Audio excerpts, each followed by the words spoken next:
Hola, soy Bayless Conley. En la vida todos enfrentamos incertidumbre, ya sean problemas financieros, valles relacionales, una crisis de salud o solo intentamos descubrir nuestro propósito. Una cosa es segura: Dios te ve, Él te ama y no importa lo que estés enfrentando, Él tiene las respuestas.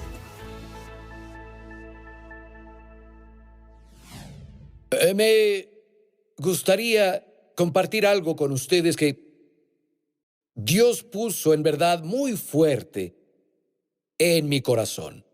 Jesús dijo: ¿dónde está tu tesoro? Ahí está tu corazón. Pero también dijo: de la abundancia del corazón habla la boca. Hay un par de formas de verte a ti mismo. En lo que inviertes, muestra lo que amas, muestra cómo es tu vida.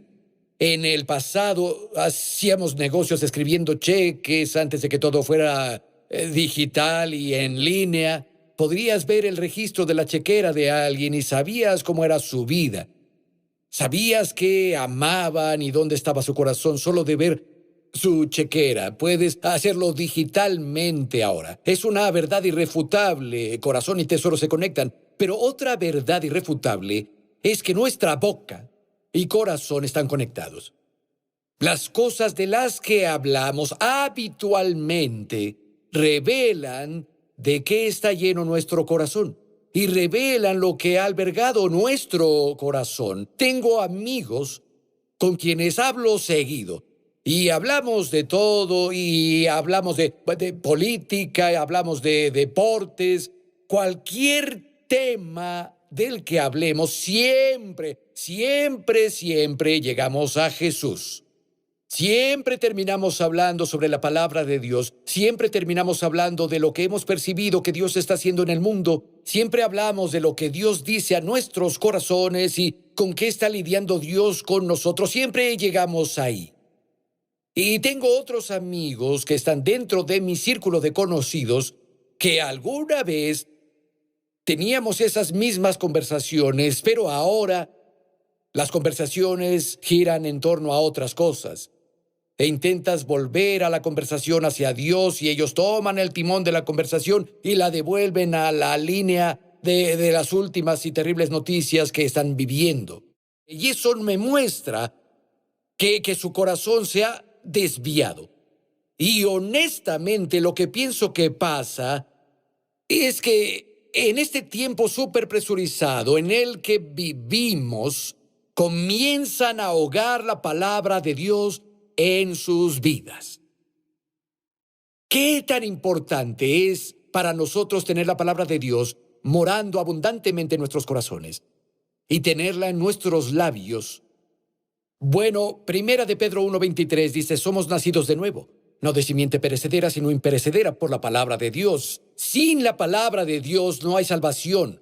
Romanos 10:14 dice que no podemos creer a menos que escuchemos a alguien predicar la palabra de Dios. Romanos 10:17 dice: la fe viene por el oír la palabra de Dios. Sin palabra no hay fe. Salmo 107:20 envió su palabra para sanarlos y así los rescató de sus destrucciones. Sin palabra no hay sanidad, no hay liberación. Romanos 15:4 dice: la esperanza y el consuelo vienen de las Escrituras. En Lucas 11:49, Jesús dice: la palabra de Dios es la sabiduría de Dios. Salmo 119, 165, gran paz tienen los que aman tu ley. Hechos 20:32, sé que conocen este. Pablo dijo: los encomiendo a Dios y al mensaje de su gracia que puede fortalecerlos y edificarlos y darles herencia entre todos los santificados.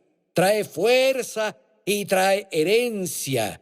Romanos 12:2. Literalmente somos transformados en nuestro carácter y comportamiento cuando renovamos nuestras mentes por la palabra de Dios.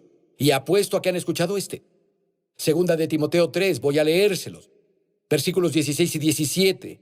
Toda la Escritura es inspirada por Dios y útil para enseñar, para corregir y para instruir en la justicia, para que el siervo de Dios esté enteramente capacitado para toda buena obra.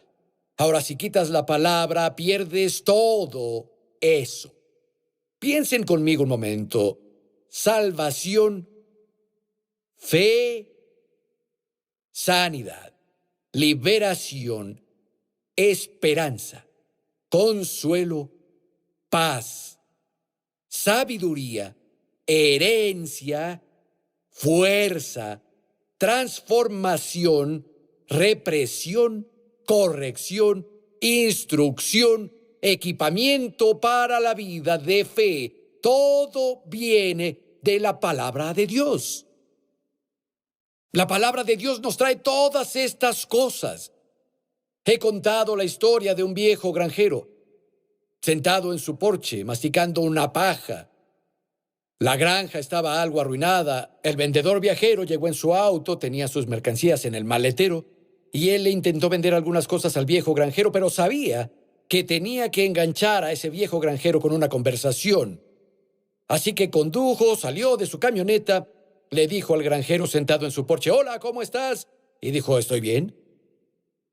Él dijo: «Oye, ¿cómo están creciendo tus papas? Sé que muchas personas aquí cultivan papas». Y él dijo: «No hay papas». Y dijo: «¿Por qué? No planté ninguna. Me dan miedo las plagas». Y dijo: bueno, conozco algunas personas por aquí que cultivan algodón. ¿Estás cultivando algodón? ¿Cómo va tu algodón?». Dijo: «No tengo algodón». Y dijo: «¿Por qué no tienes algodón?». «No planté ninguno». El vendedor dijo: «¿Por qué?». «Me dan miedo los gorgojos».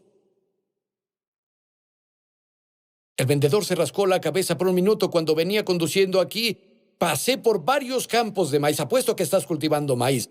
¿Cómo va tu maíz? Dicen que llega a las rodillas el 4 de julio. El viejo granjero dijo: «No planté maíz». El vendedor dijo: «¿Por qué?». «Me dio miedo que no lloviera».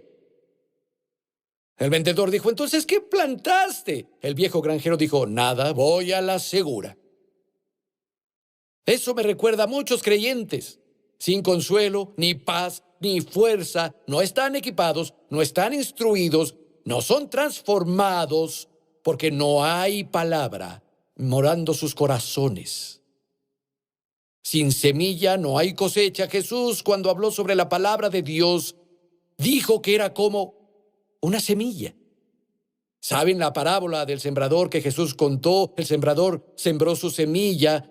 Algunas caen en los lados y vienen las aves y de inmediato se las tragan. Algunas caen en terreno pedregoso y brota de inmediato, pero el sol sale y se seca. No tienen raíz y se marchitan. Otras caen entre espinos, los espinos crecen y se ahogan. Y algunas caen en buena tierra y producen una cosecha del 30, 60, 100 por uno. Y los discípulos estaban tan sorprendidos por esta parábola cuando se quedaron solos con Jesús. Le dijeron: «Jesús, por favor, dinos qué significa esta parábola. Explícanos la parábola del sembrador». En Marcos 4:13, Jesús comenzó a hablar y dijo a sus discípulos: «No entienden esta parábola. ¿Cómo podrán entender las demás?». Es decir, esta es el rey de todas las parábolas. Esta parábola nos dice cómo funciona el reino. Si no entiendes los principios de esta parábola, no entiendes casi nada más de lo que Jesús dijo o hizo. Esta es la llave del reino. Él dijo: «Si no entienden esto, ¿cómo van a entender lo demás que les diga?». Y continuó en el versículo 14. El sembrador siembra la palabra. Escuchen esto: la semilla es la palabra de Dios. Algunos son como lo sembrado junto al camino donde se siembra la palabra. Cuando la oyen, Satanás viene de inmediato y les quita la palabra sembrada en su corazón. Cuando la palabra viene a ti, yo estoy sembrando semillas ahora, y tienes el libro de Dios abierto y lo lees, o si estás escuchando a un predicador en el radio o lo que sea, cuando la semilla de la palabra de Dios viene a ti, algo más también viene de inmediato: el enemigo. Jesús dijo: «Satanás viene de inmediato». ¿Por qué? Para poder llevarse la palabra. Eso es su único objetivo. Quiere quitarle la palabra al corazón de una persona, porque si quita la palabra, le está quitando todo lo que la palabra hace. Jesús continuó en el versículo 16. Otros son como lo sembrado en terreno pedregoso. Cuando oyen la palabra, enseguida la reciben con alegría, pero como no tienen raíz, duran poco tiempo. Después, cuando la tribulación significa problemas, opresión o persecución a causa de la palabra, enseguida se apartan. Con gusto reciben la palabra, pero la presión y los problemas llegan, viene la persecución. ¿Por qué? Por la palabra. Son herramientas que el diablo usa para quitar la palabra de la vida de una persona. Jesús siguió. Otros son como lo sembrado entre espinos. Oyen la palabra, pero las preocupaciones sin inquietarse, las ansiedades de este mundo, el engaño de las riquezas y muchos otros malos deseos entran hasta ahogar la palabra y ésta no llega a dar fruto. Las preocupaciones, temores de este mundo, la seducción de las riquezas, etcétera, ahogan la palabra y entonces no da fruto. La Biblia en lenguaje adaptado dice: esta frena el crecimiento de la palabra y no da fruto. Otra traducción bíblica dice: el estrés estrangula lo que escuchan y no resulta nada.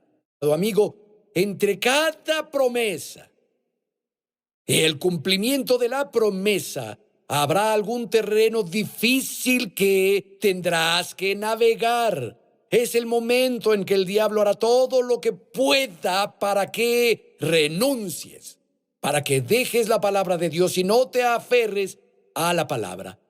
Sí, entre aceptar la promesa y experimentar su cumplimiento, hay presión, hay aflicciones, hay problemas. Ahora sé que los que tienen una mente mundana y no saben que hay fuerzas espirituales trabajando, lo que digo podría parecer una fantasía demente. Pero los que saben y creen en sus Biblias se dan cuenta que el conflicto es cierto, es real. No luchamos contra carne y sangre. De hecho, déjenme leerles Efesios 6, versículos 11 y 12 desde la Biblia viviente. Dice: pónganse toda la armadura de Dios, para que puedan hacer frente a las artimañas y trucos de Satanás. Porque nuestra lucha no es contra personas de carne y hueso, sino contra personas sin cuerpo, los gobernantes malvados del mundo invisible, seres satánicos poderosos y grandes príncipes de las tinieblas que gobiernan este mundo, y contra grandes huestes de espíritus malignos en el mundo espiritual. Mi amigo, la batalla es real. El juego de Satanás es ahogar la palabra de Dios en las vidas de las personas.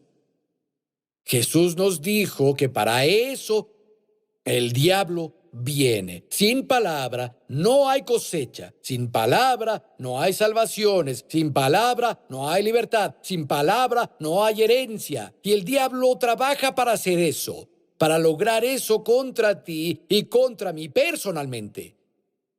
Él trabaja para hacer eso contra el área donde vivimos localmente.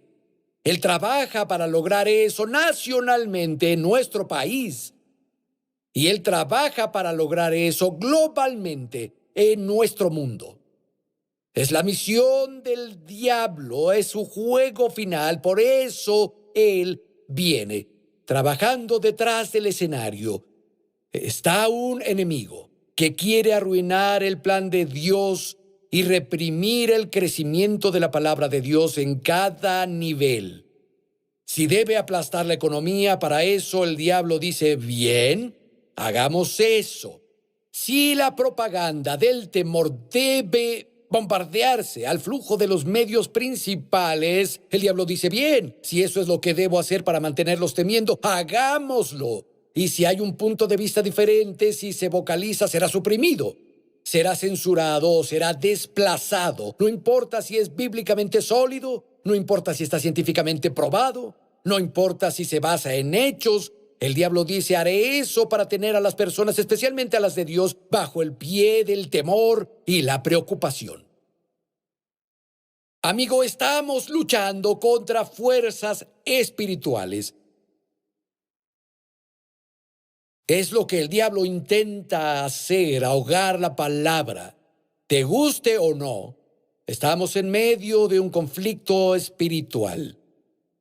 Tenemos un enemigo cuyo objetivo final es amordazar la voz de la iglesia y detener las manos que están sembrando la semilla que cambia vidas, que rompe cadenas, que obra milagros, que da herencia de la palabra de Dios. Y Jesús dijo que algunas de las herramientas principales que el diablo usa para eso son la presión y la persecución y la preocupación y la ansiedad y el temor.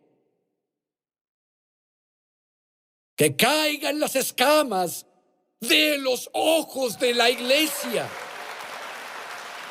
Estamos en medio de una batalla espiritual por las almas de los hombres, amigo, y el enemigo es real.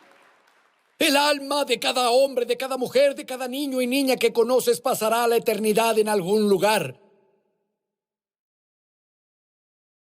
Estamos hechos a la imagen de Dios. Por eso el diablo constantemente intenta aniquilar a las personas y aplastarlas, porque le recuerdan a él la posición y el lugar que una vez tuvo. ¿Sabes? No tiene nada nuevo este escenario. Nada nuevo. Piensen en Moisés. Él escapó de Egipto, vivía en el interior de un desierto y vio un arbusto ardiendo. Fue a investigar, Dios habló con él desde el arbusto. Dios dijo: Moisés, he visto a mi pueblo, he visto sus penas, he visto cómo los maltratan y oprimen los egipcios y voy a liberarlos, voy a llevarlos a la tierra donde fluye leche y miel y voy a enviarte a hacerlo, Moisés. Sé que han estado en esclavitud, cruel esclavitud, por 400 años. De hecho, dice que los egipcios los hicieron servir con rigor y esa palabra literalmente significa ser roto o quebrado sin poder repararse. Dios dijo: lo he visto, he escuchado su clamor y te voy a enviar para que los liberes. Pero Moisés, cuando vayas ante el faraón, él no escuchará. Él no los dejará ir hasta que lo obligue a hacerlo.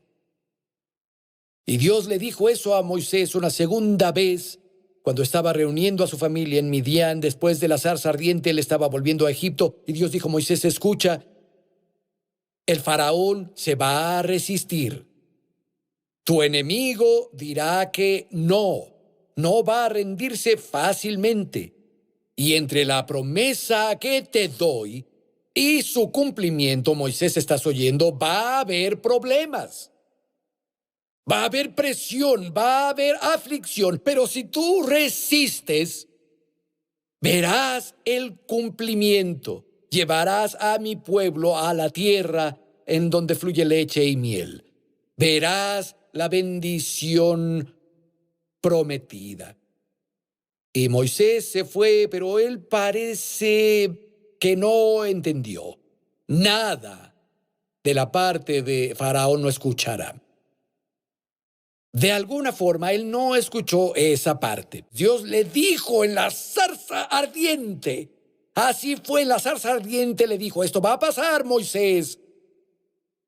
Y antes de que Moisés tomara a sus hijos y su esposa, Dios habló con él de nuevo y le dijo: Moisés, recuerda que te dije que esto iba a pasar. El faraón dirá que no. Va a haber problemas, va a haber presión.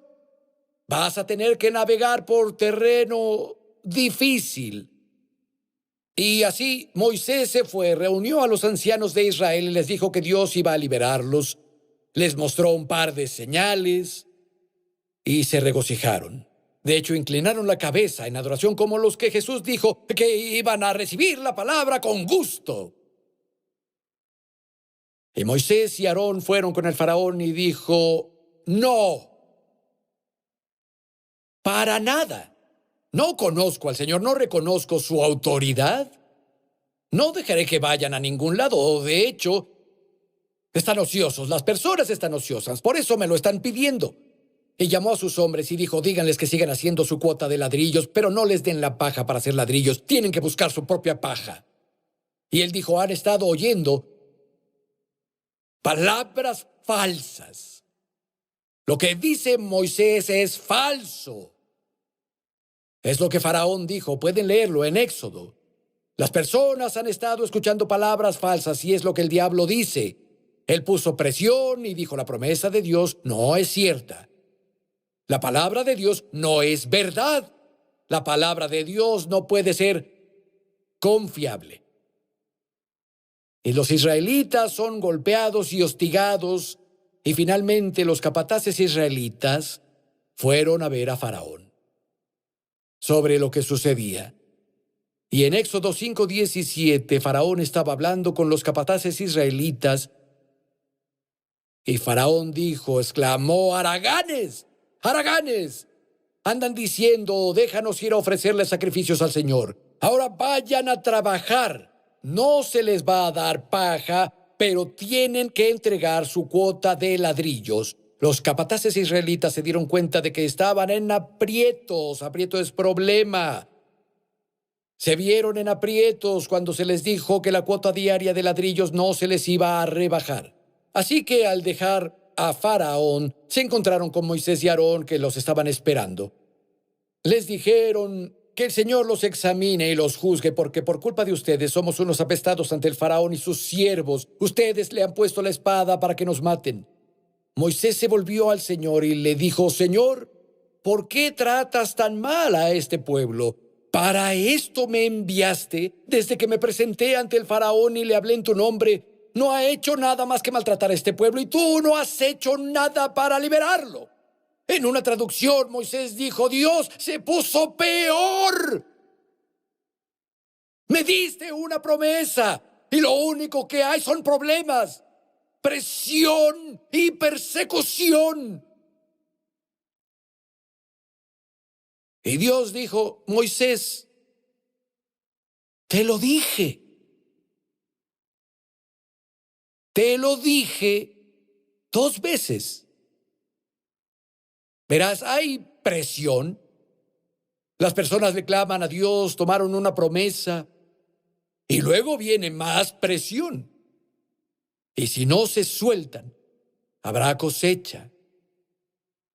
Y entre más presión, viene el diablo, para que las personas la suelten. Ahora sabemos que al final Moisés y las personas creyeron, actuaron según la palabra y vieron su realización. Y en la parábola del sembrador, Jesús dijo que los que llevarán fruto, los que verán una cosecha, los que verán la promesa cumplida, son los que aceptan la palabra. Y Lucas agregó esto, aceptan la palabra y la guardan. Literalmente significa que se niegan a soltarla. Ellos ven la cosecha, el cumplimiento de la promesa. Pero amigo, recuerda, la palabra de Dios, la semilla, es sobrenatural. Tiene vida milagrosa adentro. Una vez que es plantada, el diablo viene de inmediato, trae problemas, presión y preocupación. Vamos a decir que el problema y la presión y la preocupación están representados por una piedra. La semilla es plantada, el diablo pone una gran piedra encima. La piedra dice, oye, pequeña semilla, morirás. No iré a ningún lado. ¡Ja, ja, ja, ja, ja! Y la pequeña semilla mira arriba y dice, bueno, eso es lo que tú crees. Tengo vida en mí. Tengo vida milagrosa en mí. La pequeña semilla brota. ¡Oh! Y estira sus brotes. Está tranquila por un tiempo. De pronto la piedra dice, ¿qué fue eso? La semillita empuja.